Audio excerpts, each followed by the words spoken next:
Question 3 reads, highlight 5 benefits of developing a project plan. 5 benefits of developing a project plan. 5 benefits of developing a project plan.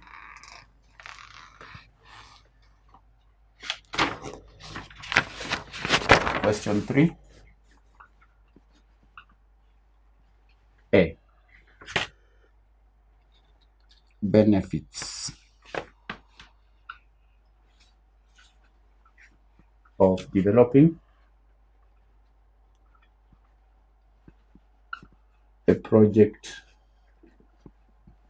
plan.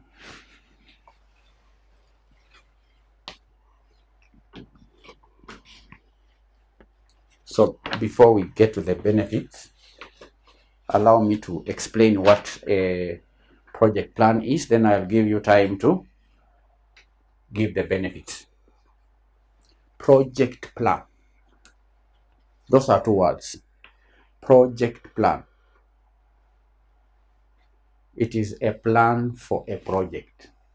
If you want to do a project, you need to have a plan.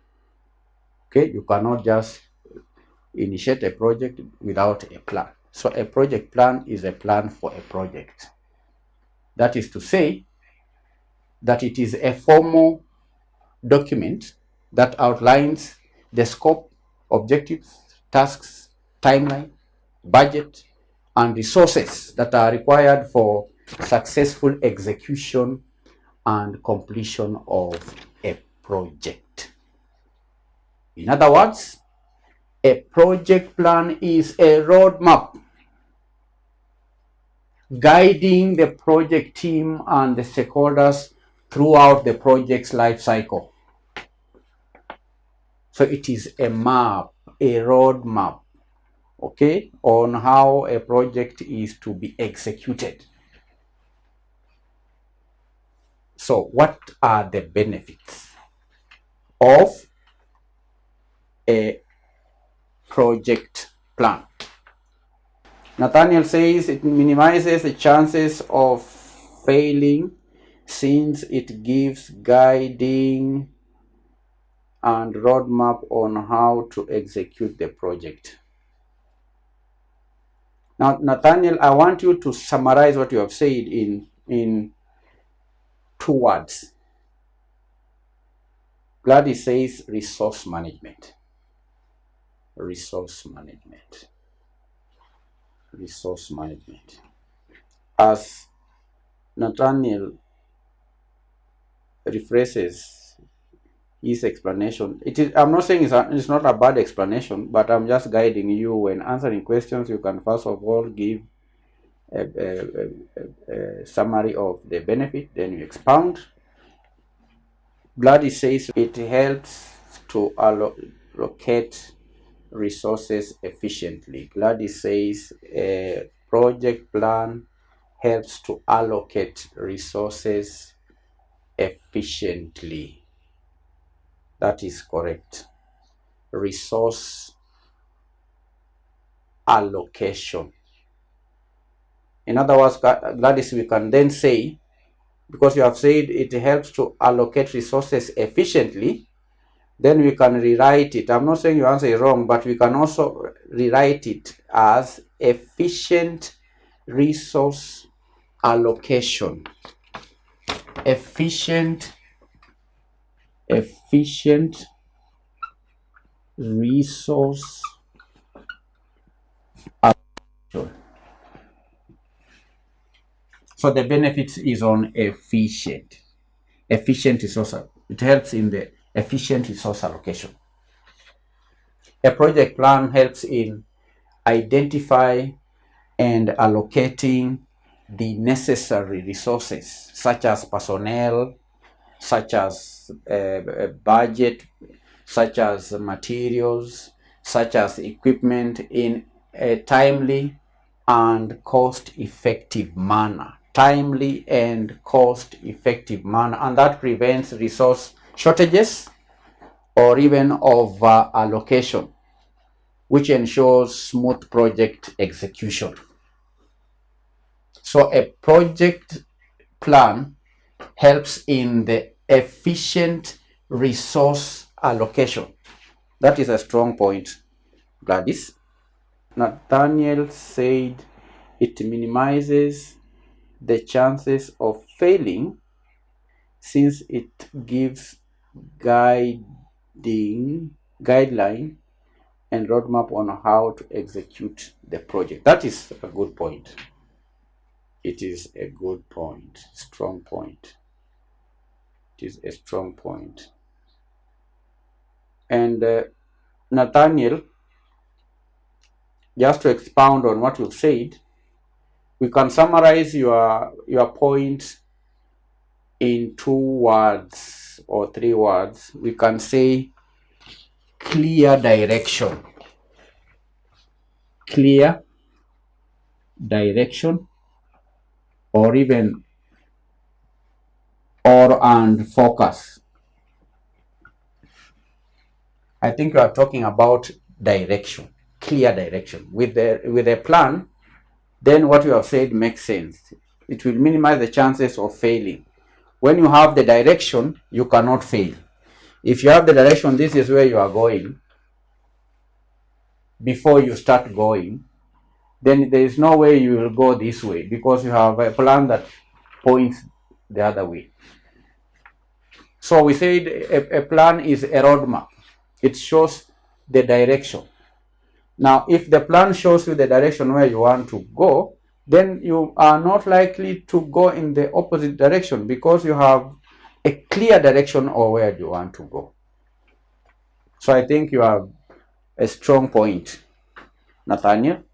When you have a project plan, then the chances of failing are minimized, because you have the roadmap on how to execute the project. Perfect. Keep the points coming. Someone says, allow for mitigation of potential risks.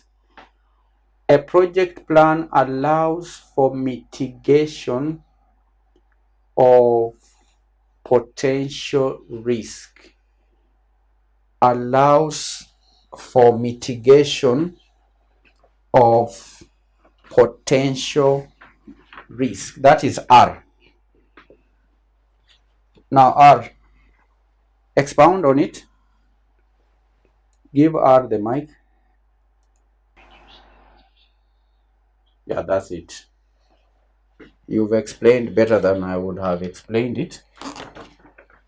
So that is a good point on risk. We can call it risk mitigation, or we can say risk management. We can say risk management and mitigation. Just as R has said, before you embark on a project, you need to have a project plan, because within that plan, you can comprehensively identify potential risks. These are expected risks. Then you outline the strategies for their mitigation. That is being proactive, candidates. And by being proactively addressing risks, the project team then minimizes the impact of unforeseen events, which ensures that the project stays on track and within the budget. So if you have a plan, if you have a project, it's important for you to have a project plan. Within that plan, trying to find ways of mitigating potential risks before the events happen. so that in case they happen, you'll have made plans on how to counter or to minimize the impact of such risks. That is a good point, R. Can I hear from someone else? Or even the same person who gave the points? You are free to give additional points. We have efficient resource allocation. There is clear direction and focus. Number 3, we have identified risk management and mitigation.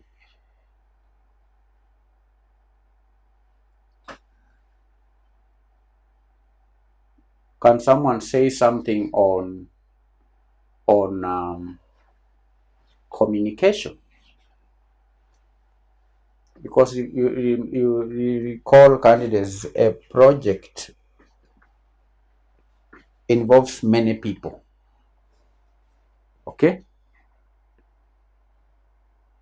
For a project to succeed, there are many parties that are involved in the execution and the completion. So what can you say about communication in relation to a project plan?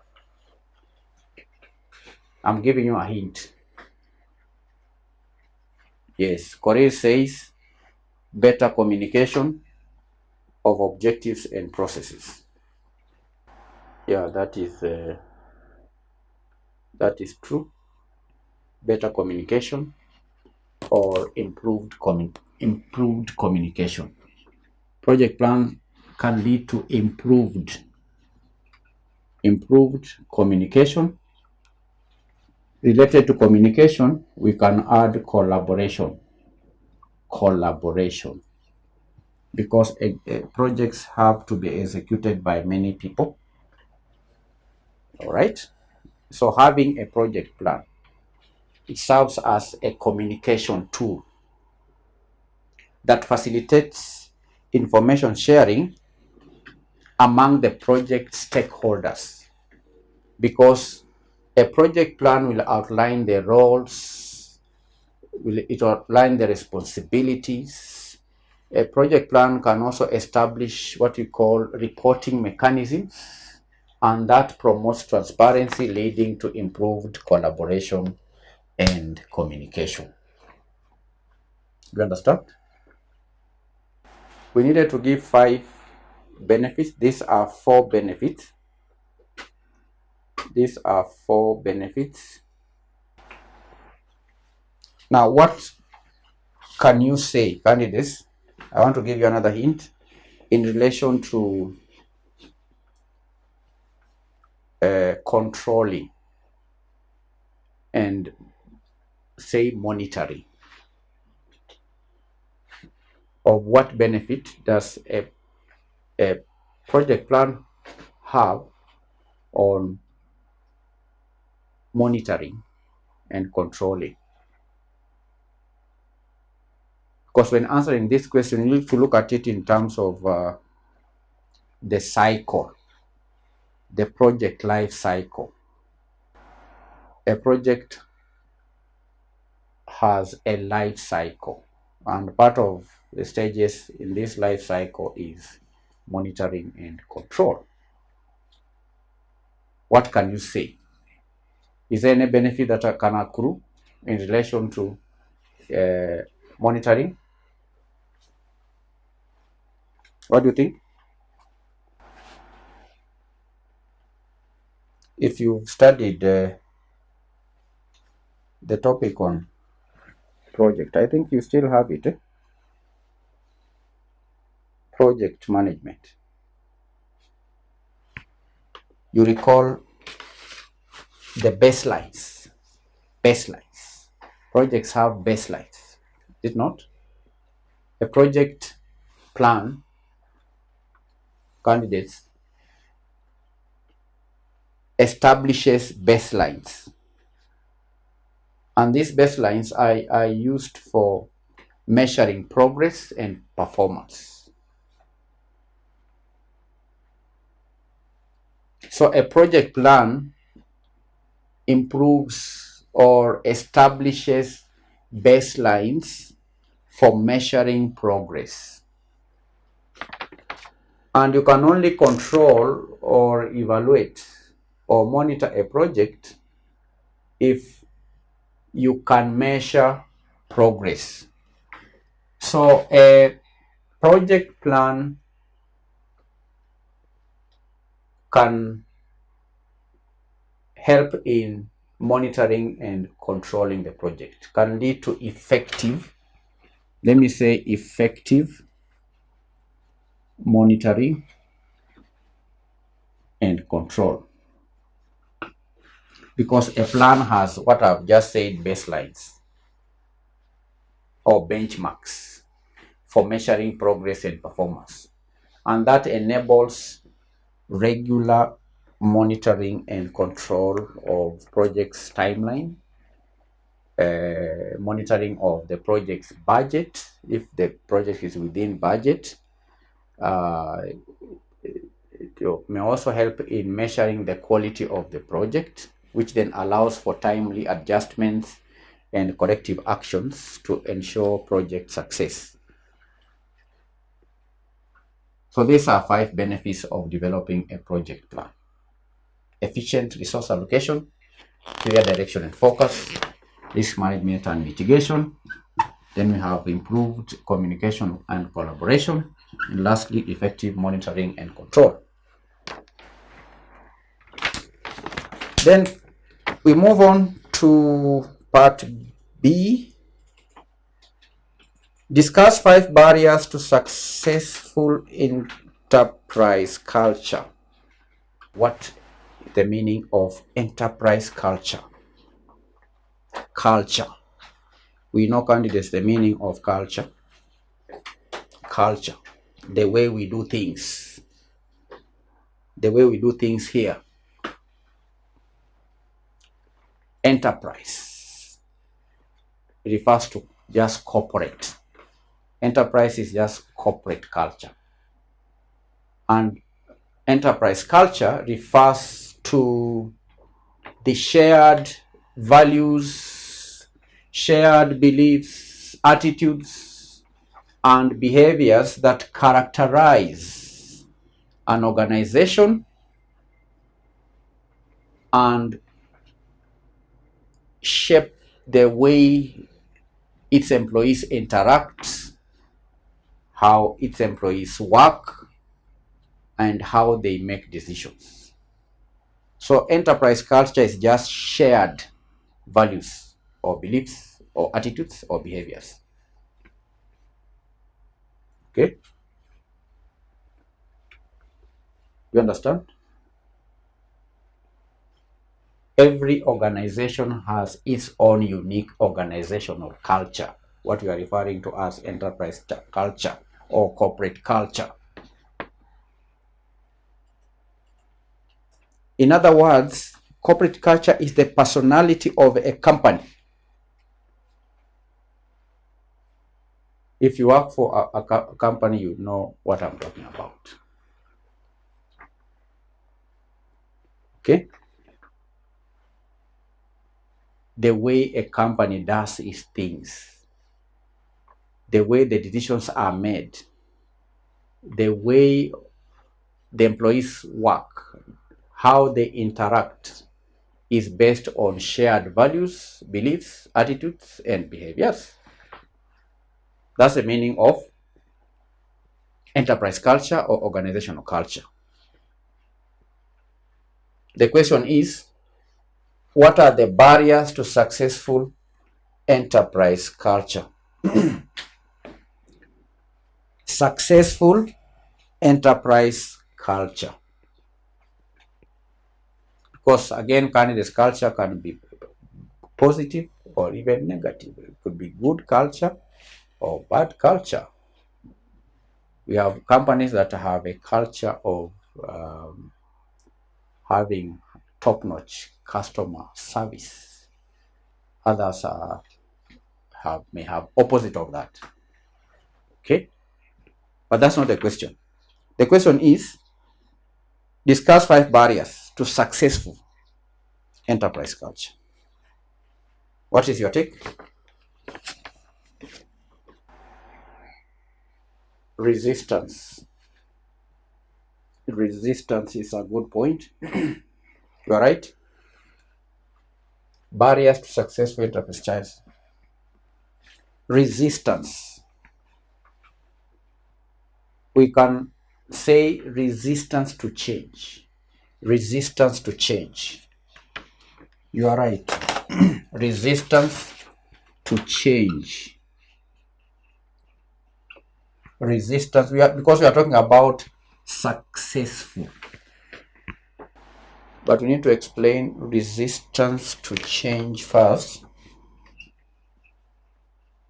How is resistance to change a barrier to successful enterprise culture?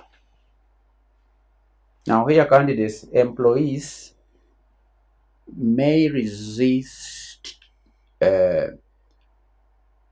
enterprise culture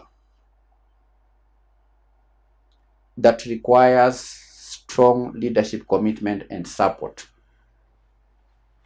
Or let me put it differently to explain how resistance to change is a barrier to successful enterprise culture. Now, employees may resist changes to enterprise culture. Okay?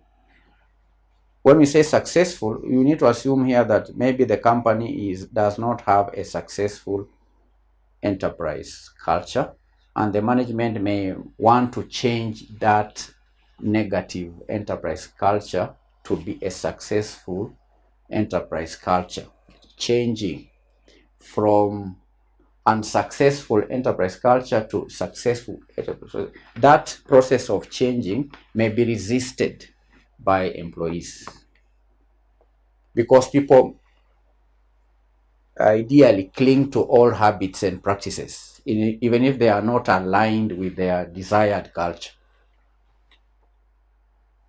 So companies are always striving to change organizational culture in order to achieve its objectives. Because candidates, organizations operate in an environment that is ever changing, that may also call for change to enterprise culture. You may have a company that has a lazy culture where employees are lazy or employees are not engaged. Okay? Where employees are not innovative. Where employees, we just previously discussed something about, what was it? Something we discussed here about entrepreneurship. Entrepreneurship is a good enterprise culture, and we saw the benefits. We discussed here the benefits. So a company may want to shift from laid back position of employees.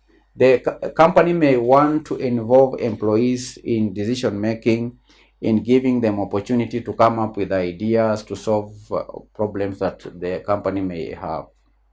So that shift may be resisted. That's why we are calling resistance to change. Employees may resist changes to enterprise culture because they are used to old habits. Okay? Changes to established routines. Employees may resist changes to their established routines and ways of working. And that can hinder the adoption of new enterprise culture. You understand? So, Nathaniel, that was a good point. Any other point? Someone says inadequate resources. Inadequate resources, barriers. Inadequate resources. Nathaniel says lack of skills. Can you hear from Nathaniel? Lack of skills. Skills on skills. Who is lacking the skills here? Is it the go ahead? They may lack the skills too. Nathaniel, don't forget we are talking about culture. We are discussing here organizational culture, which means shared values, beliefs, attitudes, and behaviors. So changing culture from unsuccessful culture to successful culture, what skills are you referring to? Look at it in terms of that change. Okay, barriers to successful enterprise culture, where an organization would want to change from bad enterprise culture to good enterprise culture. What would hinder an organization from changing its current enterprise culture? So when you say lack of skills on the part of employees, you need to explain. But all in all, Nathaniel, I would want to look at it from the aspect of the leadership, because the change in culture will depend on how the management. It is the role of the company to the company leadership to spearhead organizational culture change. So your point is valid, but I would want to look at it from the aspect of maybe skills on the part of the leaders. And not only skills, but also commitment. If there is no commitment at the leadership level, then that can be a hindrance or a barrier to successful enterprise culture. You understand? Because we are here, don't forget we are talking about enterprise culture, which are just beliefs. Changing people's beliefs. Or let me use even a simple example like a family. Let us assume you are head of a family as Nathaniel. Okay? If you are the head of a family and you feel that the family beliefs and attitudes and behaviors are not successful, are not positive, it is upon you as the head of the family to spearhead that change, so that your children, your wife, and the rest of the people that you are leading can change bad culture to maybe to good culture. So making the people believe, it is you having the necessary skills to convince them to change culture. I don't think the children have need any skills, because already they have current beliefs, values, which you may be the one who have impacted on them. All right? You understand? So in most cases, when you talk about culture and ethics, it all starts at the top. The tone you set, the leader sets at the top, determines on how the rest of the employees behave or believe and all that. It is like the beard is like oil flowing from the head to the beard. I wish I had beard. I don't have beard. You understand? If you pour oil on your head, it will flow down to the beard, then to the gown or to the coat. I have a coat, it's not a gown. If I was to even pour water, leave alone oil, because oil, people may have other views when I say oil. Let me say water. If I was to pour water here, it will. The same thing applies when it comes to ethics and culture.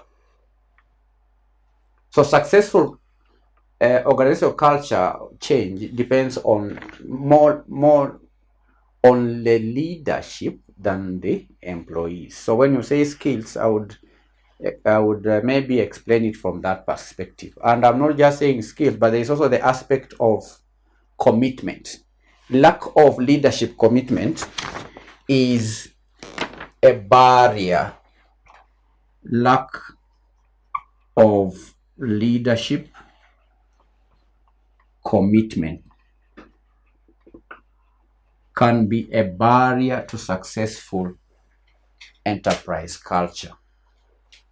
A successful enterprise culture requires strong leadership commitment and support.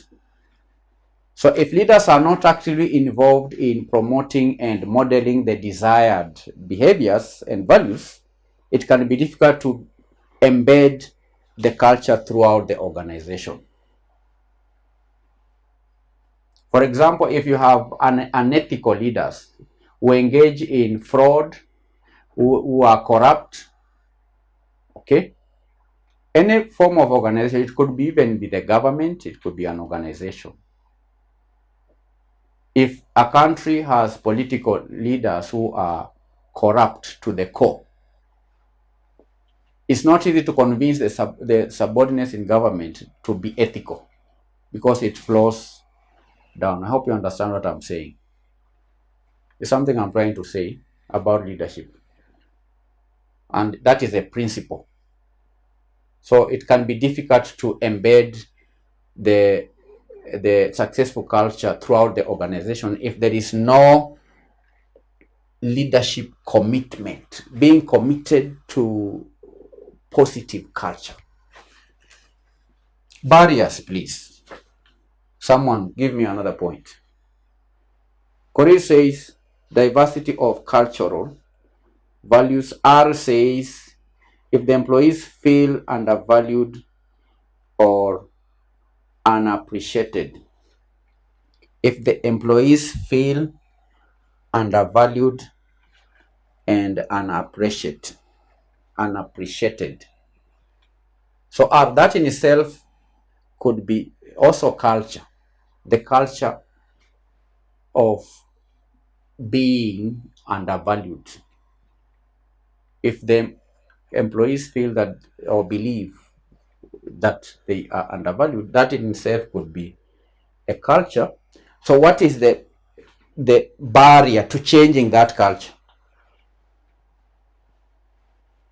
If that culture is to change, because you are saying that if employees feel or believe they are undervalued, that is a culture of feeling that you are undervalued. If you have that culture, if an organization employees have that belief or feeling or whatever word you want to use, what will be the barrier to changing that culture? That's the question. What will hinder shift from changing that feeling? R says lack of employee engagement. Yes. Yeah, that is true. That's a very strong point. Lack of employee engagement. That is true. Lack of employee engagement. And I'll even add participation. Lack of employee engagement and participation. Because candidates, you will recall, I just defined enterprise culture as shared beliefs, attitudes, and behaviors. Shared. So where employees are not involved, where the employees do not participate, where the employees are engaged in the process of culture change, that is in itself a barrier, because successful enterprise culture means that all the employees believe or have shared beliefs. Culture cannot be successful. Organizational culture cannot be successful if employees are not part of it. So a successful enterprise culture requires the active participation and engagement of employees at all levels. And as R says, if employees feel excluded or disengaged from the process of shaping the culture, then it can hinder its adoption and sustainability. Do you understand? That's a strong point. Lack of employee engagement. Lack of employee engagement. Give me another point. Correct. Korir is reading my mind. Communication. Lack of communication or poor communication. Poor communication. There's something here we also said in this lesson about management. Okay, what was it? Something we said about management. Features of management. Benefits of poor communication can be a barrier. The management may have good intentions to change corporate culture. They may do everything, have the plan, decide everything on what they want to achieve, but if there is no proper communication, if there is poor communication, then that can hinder successful culture change. Effective communication, in other words, is crucial for establishing and maintaining a strong enterprise culture. Communication. If there is a lack of transparency, if there is lack of open communication channels, or even just clarity about the desired culture, that can lead to confusion, it can lead to misalignment, and even resistance. Okay? Resistance to change. Because sometimes employees resist to change because they don't understand what the change is all about. And they don't understand what the change is all about because the management has not effectively communicated what kind of culture they want to implement. You understand? So poor communication is a barrier. Poor communication. All right? Poor communication. Then related to communication, there is the misalignment of organizational structure.